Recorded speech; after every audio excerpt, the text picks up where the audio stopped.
Everyone, চলো দাদার রিসেপশনে কি করলাম তোমাদের সাথে আজকে শেয়ার করি। তো জানি ভিডিওটা একটু লেট হয়ে গেছে, তো প্রথমেই বলে রাখি আমি এই শাড়িটা নিয়েছিলাম জেফার ইন্টারন্যাশনাল থেকে। আর আমাকে কেমন লাগছে পরে তোমরা কিন্তু অবশ্যই কমেন্টে জানিও। তো আমি প্রথমে চলে এসেছি বিয়ে যেখানে হচ্ছে সেখানে, সরি রিসেপশন যেখানে হচ্ছে সেখানে, মানে পিসির বাড়ির ওখানে হচ্ছে না, এই পাশে একটা ফ্ল্যাট ভাড়া করেছে সেখানে। তো এসে আমার বোনের সাথে দেখা হয়ে গেছিলো, তো ওর সাথে একটু ভিডিও করে নিচ্ছিলাম। তারপর চলে গেছিলাম ফুচকা খেতে। আর বিয়েবাড়ি মানে আমার কাছে ফুচকা তো বেশ খেতে ছিল। তারপর খেয়েছিলাম মোমো। এখানে ছিল গন্ধরাজ মোমো আর ছিল স্টিম মোমো, আর সাথেও খেয়েছিলাম মকটেলস। তোমরা দেখতেই পাচ্ছ মকটেলস কাউন্টারে এরকম আগুন নিয়ে কেমনভাবে একটা খেলা দেখাচ্ছিল, আমি তো বুঝতেই পারছিলাম না কত রকমভাবে কী সব দেখাচ্ছিল। তো যেগুলো দেখতে কিন্তু বেশ ভালো লাগছিল। তারপরে যে বাইরের ব্যাকগ্রাউন্ডটা ভীষণ সুন্দর লাগছিল। তো তারপরে আমরা এখানে একটু ডান্স করছিলাম।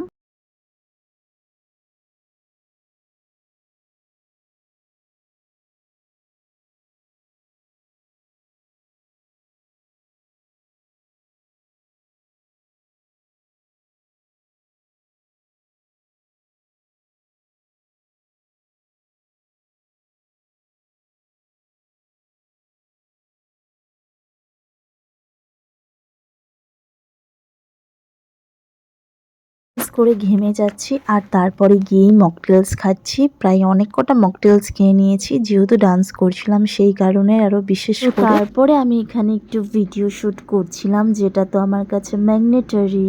তারপরে এখানে বর বউ ডান্স করছিল, যেখান দিয়ে আমি কিছু ক্লিপ নিয়ে নিলাম। আর সেভাবে আমি কোনো কিছু ভিডিও করতে পারিনি। তারপর চলে গিয়েছিলাম আমরা ডিনার করতে। তো ডিনারে আমি বাবা দিদি সবাই মিলে বসে পড়েছি। তো বসার পর আমাদেরকে আস্তে আস্তে পরিবেশনটা করা শুরু করেছে। তোমরা কিন্তু অলরেডি দেখে নিয়েছো যে দাদার রিসেপশনে কী মেনু ছিল। তো আমি আর বড় ভিডিওতে সেভাবে আর দেখালাম না, তো ছোট্ট করে একটু দেখিয়ে দিলাম। প্রথমে ছিল নান, চানা মশালা। প্রত্যেকটা খাবারই কিন্তু বেশ ভালো ছিল। বিয়েতেও যেমন সুন্দর সুন্দর খাবার ছিল, তেমনি রিসেপশানেও।